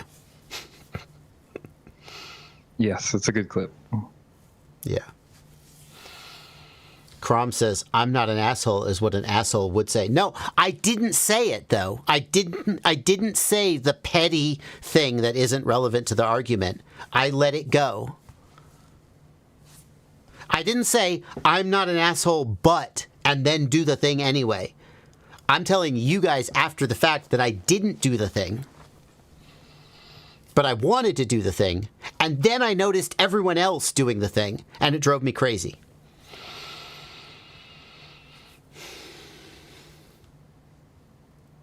Okay. How do I know if my TX16S has ELRS? Okay. Number one. Press the sys key, go to the hardware screen. There's an option in the hardware screen for internal module. Set it to ELRS. Number two, press the model key, go to model setup, and go to internal module, set it to ELRS, or set it to Crossfire. I fucked up, I'm sorry. CRSF. We got to stop saying Crossfire. It's not Crossfire. It's CRSF. CRSF is Crossfire. What No, does it it's stand not. for? Every new person thinks you're talking about TBS. I get it all the fucking time. It drives me CRSF crazy. stands for Crossfire, though. That's the radio link, not the protocol over the wire. It's CRSF. I see your point. I see your Everyone's point. fucking confused about it. It drives me goddamn crazy. Well, I understand. We can clarify that point, but CRSF clearly stands for Crossfire. Right, but it's not Okay, now so- because the LRS uses okay, it. And if you say so- Crossfire over the wire, people think it's only Start over. Crossfire. Start over. Press the sys key. Page to the hardware screen. Set internal module to CRSF. Exit out. Press the model key, or the menu key. Page to the model setup. Scroll down to internal module. Set it to CRSF. Back out. Press the sys key. Go to the tools menu and run the ELRS Lewis script. If the script loads, you have an Express LRS module. If the script doesn't load, probably you don't have an internal ELRS module. Agree or disagree, Blunty? Are there any gotchas there? That's accurate. Okay. The other way you could do it is, if you enable multi, then you see the multi-module Right. version. Yeah. So one of them should show you some kind of confirmation that you're on that you have that module. Okay. Unfortunately, on the bottom of the radio, they print both, which is annoying. Yeah. You would think there's be a sticker. And the other thing is, if you have a 4-in-1 radio and you flash it using HTX Buddy, it changes the sys hardware to Crossfire or to CRSF, which then makes your 4-in-1 module not work and makes you think you have an Express LRS version because you're like, well, it's right there. I didn't change it. But then your Lewis script doesn't load. So that's pretty annoying.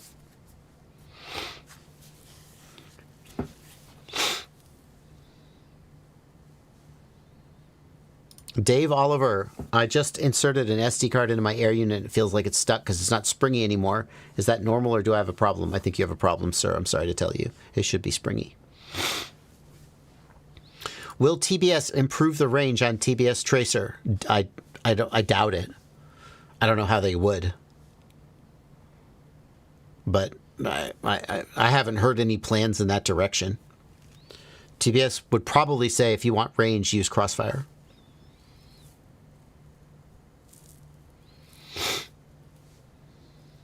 Yeah, it's been too long. I don't know. Did they ever do the 50 hertz LoRa mode on Tracer? I'm not sure. It was in a pre-release firmware. Okay. There's at least a way to get it. Okay. I don't know if they ever released it. I kind of haven't paid attention to Tracer in a long time. Amen. Brian Souter says, I've been invested in Walksnail for the last couple of years. Is it worth it to change over to DJI and just leave the goggles in or 5 or 6 air units I have? Brian, here's the thing. People ask, is it worth it? And I can never answer that question for you because I can't tell you how much better you're going to like DJI than Walksnail.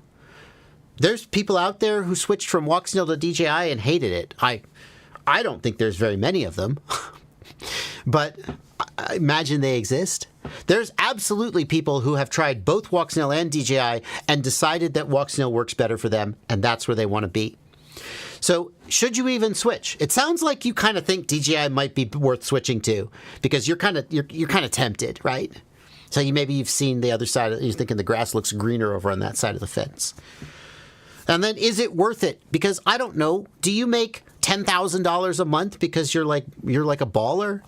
Do you make $5,000 a month or $2,000 a month and you're scraping to survive? I don't know what your money is worth, and I don't know how much enjoyment you're going to get out of it. So worth it is a subjective thing. Okay? Here's the thing, though. You don't have to give up on the stuff you already have. If you're thinking of switching, what I recommend you do is keep all of your Walksnail drones and continue to enjoy them just as much as you always have. But then save up the money and buy a set of DJI goggles and buy or build one DJI drone and see how much you like it. And then you'll either go, oh my God, this is the best, and you'll switch all your other shit over to DJI and you'll sell your Walksnail goggles and you'll never look back. Or you'll go, it's okay. And you'll know. You don't have to make the jump all at once, though.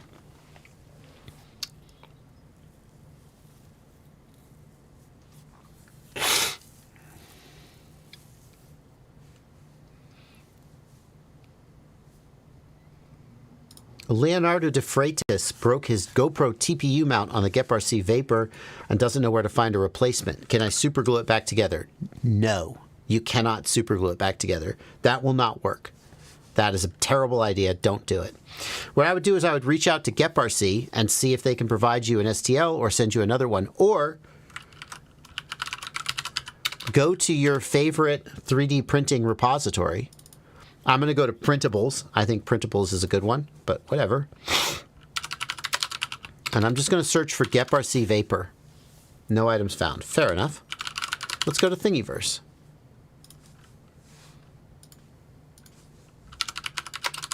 GetRC Vapor. Nah, that's not it. How about, okay, Yegi.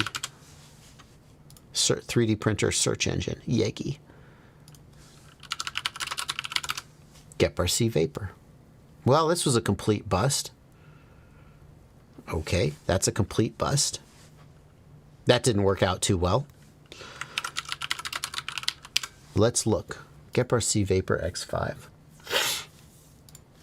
Well, that doesn't seem too unique.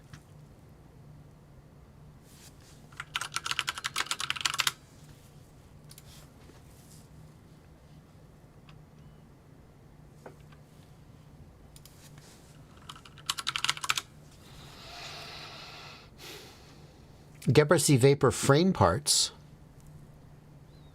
Does that include 3D prints? No. Yes, it does. There's a 3D print. I don't have to buy the whole frame, right? Aha! Yes! I did it! GetRC Vapor frame parts. Choose an option. Hello! Come on, baby. GoPro mount. $2.50. $2.50. You can buy it right now. Bingo! Now, personally, I would just want a 3D print one at home, but if they don't publish the STL, they don't publish the STL. The other thing is, there's probably another frame out there where you can find a 3D printed mount where the hole spacing roughly matches, and you could just, it's TPU, it's flexible, you could probably just make it work. But bingo. There you go. $2.50, pretty freaking reasonable price for a 3D print. Just buy 5 of them. Add to cart. You know, just to make the shipping worthwhile. There you go. Glad to help. Oh, Joseph Dahari, you're the man. Joseph Dahari found one. Here's one, Joseph Dahari. MakerWorld.com, models 1061-417. 1061-417. There you go. Boom. You can print it yourself. Thank you, Joseph. That's fantastic. Why didn't I search MakerWorld? How about that? I'll have to add that to my list. Well done. You're a good dude, Joseph.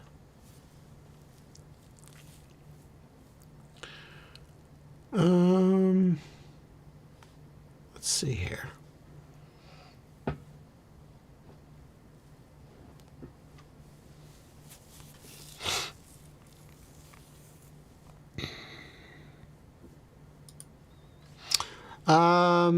Princess FPV Drones. Thank you for being a patron, Princess FPV Drones, and participate in the Discord server. If you guys are interested in joining my Discord server, sign up for my Patreon. Links in the video description below. $2 a month is the minimum. Even though inflation continues to devalue the dollar, $2 a month has been my rate for years now. Maybe someday I'll raise it. I don't know. If you want to join the Discord and hang out with all these cool people, get help, go subscribe. I'd love to have you. Princess FPV Drone says, this is my first time flying locked 50 hertz crossfire for my long range. What are some of the things I need to watch out for that could interfere with 50 hertz? 50 hertz doesn't change the frequency you're operating at, 900 megahertz. It's your packet rate. So the interference concerns are the same, whether you're running 50 or 150. The difference is you'll have slightly more latency on the control link, but since you're doing long range and not really doing proximity stuff, I doubt you'll really notice the difference. That's it. I don't really think you need to do anything special.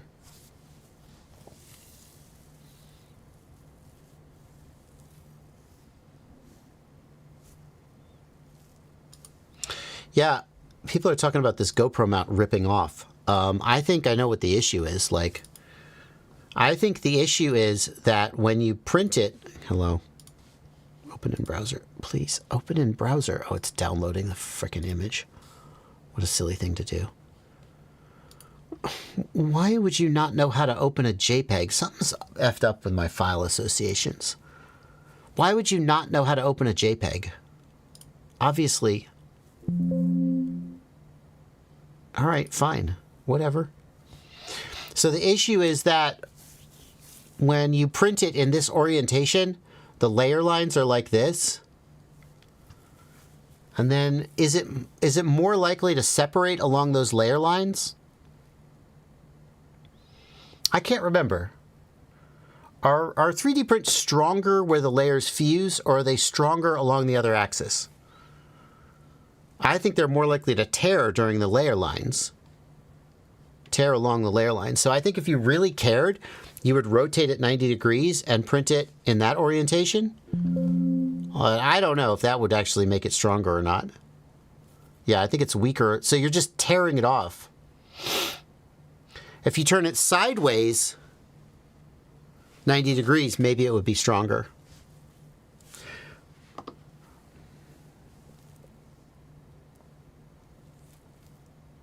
I can't remember. I remember seeing this strength testing that was done by one of these YouTube channels, and he was testing whether larger layers were stronger than thinner layers.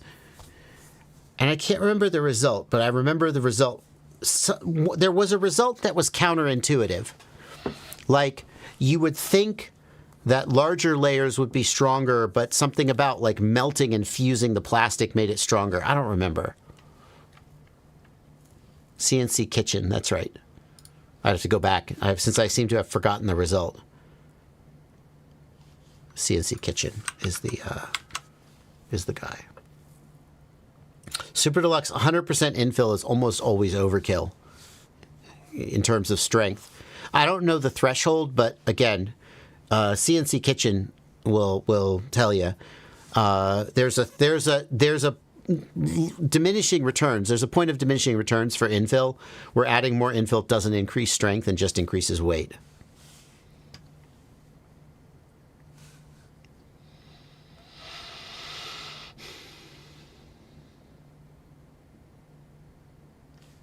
Okay.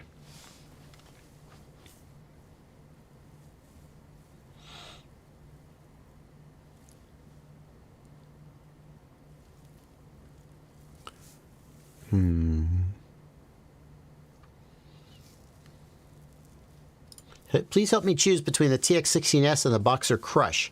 I would go with the Boxer, unless you absolutely need the additional switches and knobs on the TX16S. I would go with the Boxer. I like the ergonomics on the Boxer so much better. I wish they made the Boxer with a folding antenna from the factory, though. Is there a way I can transmit telemetry from the quad to my goggles over the audio channel to use with the antenna tracker? If you had a VTX, with a audio input, you could transmit an audio channel to the goggles, which would come out the headphone jack. That's a thing you could do. I don't know what hardware would actually accomplish that, but that is a thing that you could do.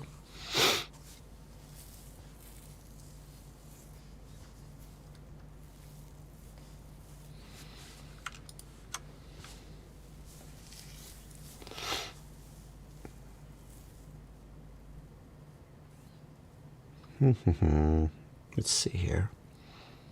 Can I set custom beep startup on Tiny Whoops, asks Gladius. Yes, Tiny Whoops are usually going to run BLHeli-S or BlueJ firmware, and BlueJ supports custom beeps. So if they have BLHeli-S, flash them to BlueJ. If you need to know how to do that, I have a tutorial. Of course I do. I'm flashing BlueJ to all my BLHeli-S ESCs, and you should too, is the tutorial. Shows how to do it, and BlueJ will let you do a custom audio.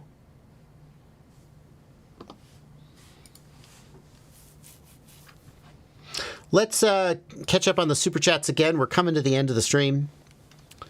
We got about 10 minutes, 12 minutes left in the stream.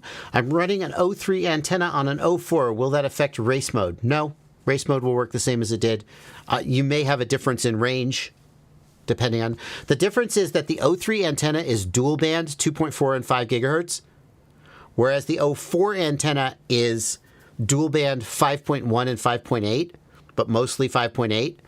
So you're going to get a little bit worse performance from the antenna because it's not tuned as precisely. But as far as race mode will still work exactly the same. Hey JB, I'm currently building a 10-inch long-range drone, asks Michael. I want to use the AOS Supernova 3220. Should I fly on 6S or 8S?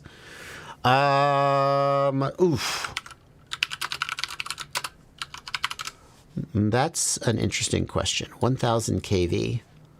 I mean, I think you probably could use either. Wait. AOS Supernova, that's a motor spec for the TBS Mojito. 3220.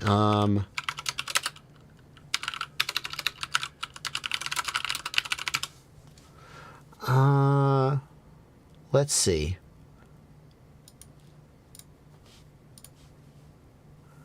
What kV is correct for 6S? 900 kV for 6S. 3115, 900 kV. This is a 3220. So it seems like 900 kV is correct for 6S on 10-inch props.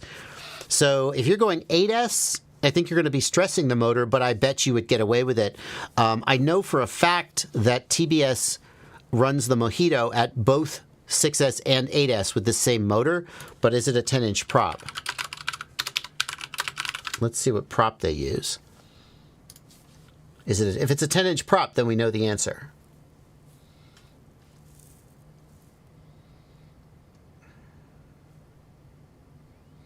Battery 6S to 8S. What prop, though? What prop? Why is it so hard to find answers to very basic questions like this? That doesn't look like a 10-inch prop to me. What prop does the TBS Mojito use? Does anyone know?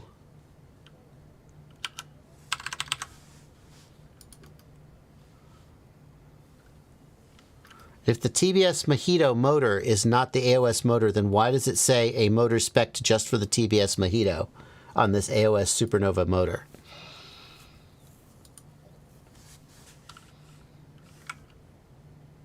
I think you could run this on 8S, but I think you would be stressing it and have to be careful. Website says optimized for 10-inch 3-blade at 8S. Really?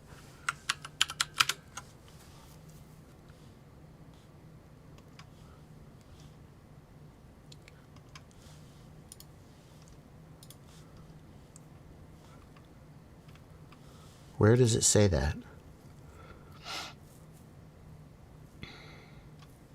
Oh my God. Okay. AOS Supernova 3220 is optimized for 10-inch tri-blade props with ease on 8S. Okay, there's the answer. With a statement like that, straight from the manufacturer, send it.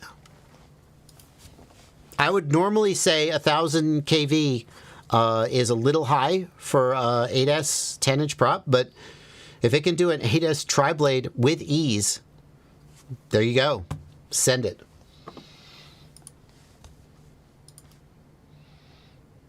That's going to be a ripping motor. You're going to get a lot of speed, and you're going to damage your batteries. So enjoy while it lasts.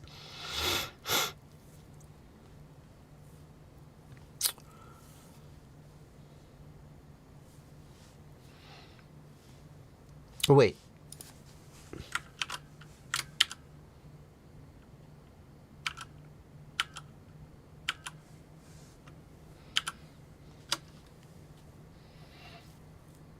Ten-inch tri-blade, yeah. There you go. Make sure I read that right.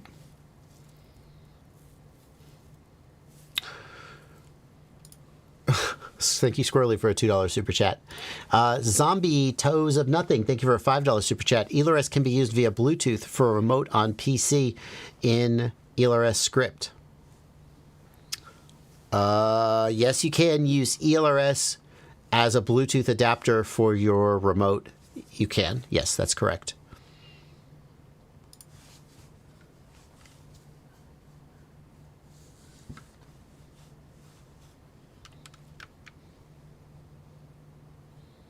Oh, somebody asking about Tracer long range. Hello. Thomas Nagel, this is in some other Discord server, I don't know where, says the Tracer and Crossfire... What's that? It's your YouTube live stream chat just now. Oh, that's my YouTube live stream chat right now? Correct. No, I thought it was... Okay. Thank you for the clarification. The Tracer and Crossfire codebase has been rewritten and merged, creating a solid foundation for new features. Tracer now runs LoRa with the same range as ELRS 250 hertz. Uh-oh. Tracer runs 500 hertz LoRa with the same range as ELRS 250. Hello. I don't think that's available to people yet, but... Yeah, so this is something I knew was in the works, but I didn't know it was public yet. Yeah, in order to make Tracer and Crossfire competitive with ELRS, they basically had to rewrite the air protocol to be less sort of full fat and more lean. The less data you send over the air, the more compressed it is, the more efficient it is, the more packets you can send with longer range. And Crossfire was designed from the beginning to be full fat, whereas ELRS was designed from the beginning to be extremely lean, compressed, and efficient. And that's why ELRS can do, so much faster packet rates at so much longer range than Crossfire. But TBS has been working on rewriting Crossfire and Tracer to be more lean and efficient, and this is potentially the result. We'll see. Funny they can do this, but they still can't put EdgeTX on a TBS radio. Well, who knows what's coming in the future? It is available. You just have to use the key. Oh, that's interesting.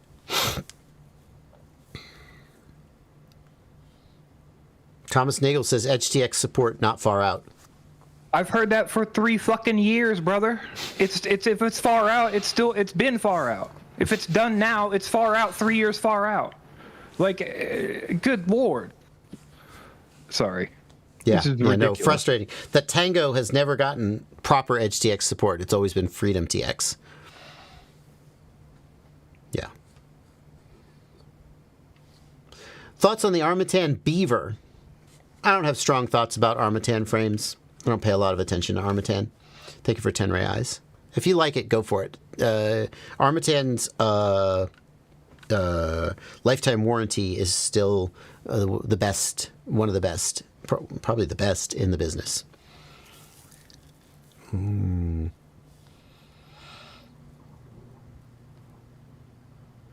Okay. All right, guys. We are... Thank you, Jack Jurgensen, for a $5 super chat. We are going to wrap up the stream pretty soon.